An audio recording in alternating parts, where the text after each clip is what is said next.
Bismillahirrahmanirrahim. Assalamualaikum warahmatullahi wabarakatuh. Haji adalah ziarah Islam tahunan ke Mekah, kota suci umat Islam, dan kewajiban wajib bagi umat Islam yang harus dilakukan setidaknya sekali seumur hidup mereka oleh semua orang muslim dewasa yang secara fisik dan finansial mampu melakukan perjalanan dan dapat mendukung keluarga mereka selama ketidakhadiran mereka. Menjadi tamu Allah Subhanahu wa Ta'ala ke tanah suci adalah dambaan semua muslim di dunia. Untuk mewujudkannya, banyak yang tak segan melakukan beragam cara, mulai dari menabung sedikit demi sedikit selama puluhan tahun sampai membayar ratusan juta rupiah untuk bisa segera berangkat ke tanah suci. Adapun hal demikian, ada sebuah kisah yang sangat menarik untuk kita ceritakan dan kita angkat pada video kali ini, yaitu kisah haji seorang tukang sepatu yang diterima saat 600 jamaah ditolak ibadahnya oleh Allah Subhanahu wa Ta'ala. Bagaimanakah kisah selanjutnya? Silakan simak video ini sampai dengan tuntas. Salah satu ulama hadis terkemuka yang menetap di Baghdad, Abdullah bin Al-Mubarrak Al-Hanzali Al-Marwazi rahimallah, pernah bermimpi melihat dua malaikat. Mereka membicarakan tentang 600.000 jamaah haji yang tak satu pun diterima ibadahnya oleh Allah Subhanahu wa Ta'ala. Kisah ini pun diceritakan oleh Abdurrahman Ahmad Al-Surbuni dalam buku 198 Kisah Haji Wali-Wali Allah. Disebutkan Abdullah adalah orang yang sangat teliti dalam kesalehannya dan terkenal gemar pergi haji serta berjihad di jalan Allah Subhanahu wa Ta'ala. Pada suatu musim haji, Abdullah pun berangkat menuju Mekah dan menunaikan hajinya sebaik mungkin. Setelah menyelesaikan rangkaian ibadahnya, Abdullah tertidur dan bermimpi melihat dua malaikat turun dari langit. Kedua malaikat itu bercakap-cakap keduanya. "Berapa orangkah haji yang datang tahun ini?" tanya salah satu malaikat kepada malaikat lainnya. Malaikat lainnya menjawab, "Ada 600.000 orang yang berhaji pada tahun ini." Malaikat pertama menimpali, "Berapa banyakkah mereka yang ibadah hajinya diterima oleh Allah?" "Tidak satu pun," jawab malaikat kedua. Malaikat pertama menyahut, "Apa? Bagaimana dengan orang-orang yang telah datang dari belahan bumi yang jauh dengan kesulitan yang besar dan keletihan di sepanjang perjalanannya, berkelana menyusuri padang pasir yang luas dan semua usaha mereka menjadi sia-sia?" Hanya ada seorang tukang sepatu di Damaskus yang bernama Ali bin Al-Muwaffaq. Dia tidak datang menunaikan haji, tapi hajinya diterima dan seluruh dosanya diampuni. Jelas malaikat satunya lagi kepada malaikat yang bertanya. Percakapan dua malaikat itu membuat Abdullah terbangun dan gemetar. Dia menangis dan bergegas pergi ke Damaskus mencari tukang sepatu yang dikatakan malaikat dalam mimpinya itu. Setelah menyusuri sentaro Damaskus, ia menemukan sebuah rumah tukang sepatu itu. Ia pun mengetuk pintu rumah dan bertemu dengan lelaki bernama Ali bin Al-Muwaffaq.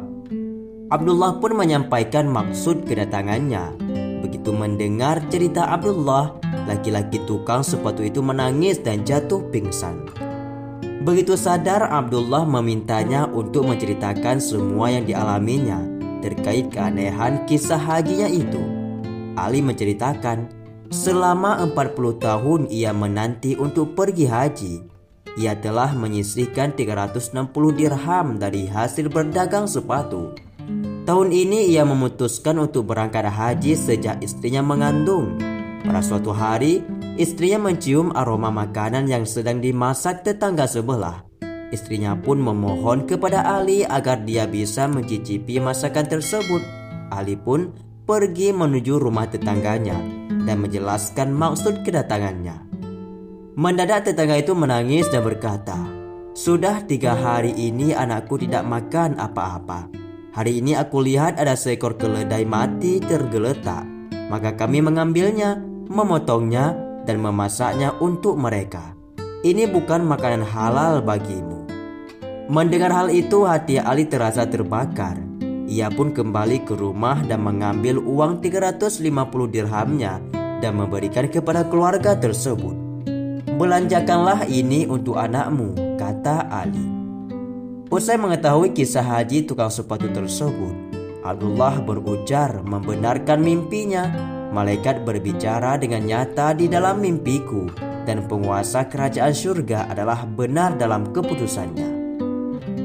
Itulah kisah nyata yang luar biasa, yaitu seorang tukang sepatu yang tidak pernah melakukan ibadah haji ke Mekah. Namun Allah Subhanahu wa Ta'ala memberikan dia pahala haji dan diterima oleh Allah, dan Allah pun mengampun dosanya. Padahal di ketika itu ada ratusan ribu orang melakukan haji ke Baitullah, langsung ke Mekah bertawaf di Ka'bah. Namun Allah tidak menerima satupun haji ibadah mereka tersebut. Beda halnya dengan tukang sepatu tadi. Dia tanpa berhaji tapi dia meniatkan hajinya dengan ikhlas. Tapi dia mempergunakan uang tersebut membantu orang fakir miskin. Dengan amal tersebut, Allah Subhanahu wa Ta'ala memberinya pahala ibadah haji dan dia pun menjadi haji yang mabrur. Akan tetapi ada juga orang-orang yang berkesempatan menjadi tamu Allah berpuluh kali atau malah ratusan kali. Hal tersebut termasuk sebuah cerita yang akan kami kisahkan pada video kali ini, yaitu kisah nyata seorang jamaah haji yang terjadi di Mekah, yaitu jamaah haji asal Indonesia. Termasuk diantaranya adalah Hajah Jauharoh Said, seorang jemaah haji dari Kloter 33 asal Mojokerto. "Alhamdulillah hingga saat ini saya sudah berhaji sebanyak 20 kali dan berumrah ratusan kali," tuturnya. Kesempatan berhaji berkali-kali ini karena Jauharoh menjadi pembimbing ibadah di kelompok bimbingan ibadah haji yang ia miliki. Ia menuturkan meskipun sudah berkali-kali menjadi tamu Allah, namun dalam setiap keberkatannya selalu saja ada ujian. Kalau istilah Jawanya, gak pinter-pinter, selalu saja ada masalah. Namanya saja mengharap surganya Gusti Allah, pasti tidak mudah, tutur wanita yang pernah mengajar di sekolah SMP negeri ini. Sebagai pembimbing haji, Jauharoh punya tanggung jawab membimbing semua jamaah baik laki-laki maupun perempuan. Meskipun saya wanita, tapi saya membimbing semua jamaah saya tanpa membeda-bedakannya. Menurutnya keberadaan pembimbing wanita sangat bermanfaat bagi jamaah haji wanita. Mungkin di sana nanti ada jemaah yang datang bulan menjaga mahram, kita membimbing adab kesucian mereka, terangnya. Jauharoh menceritakan awal mula dia menjadi pembimbing haji. "Sebelum saya mulai menjadi pembimbing ibadah haji pada tahun 2001, saya sudah pernah berhaji 2 kali. Saat itu KBIH menjadi sedikit sekali, belum seperti sekarang. Dari pengalaman saya, jumlah petugas dari pemerintah dengan jumlah jemaah di tiap kloter sebenarnya masih sedikit jumlahnya. Butuh pembimbing yang membantu jemaah selama prosesi rangkaian ibadah haji." Dari pengalaman tersebut, wanita yang dulu berprofesi sebagai guru pendidikan agama Islam ini ingin memberikan ilmu yang ia miliki. Yang berangkat haji itu macam-macam orangnya. Tidak semua bisa ngaji, tidak semua bisa agama.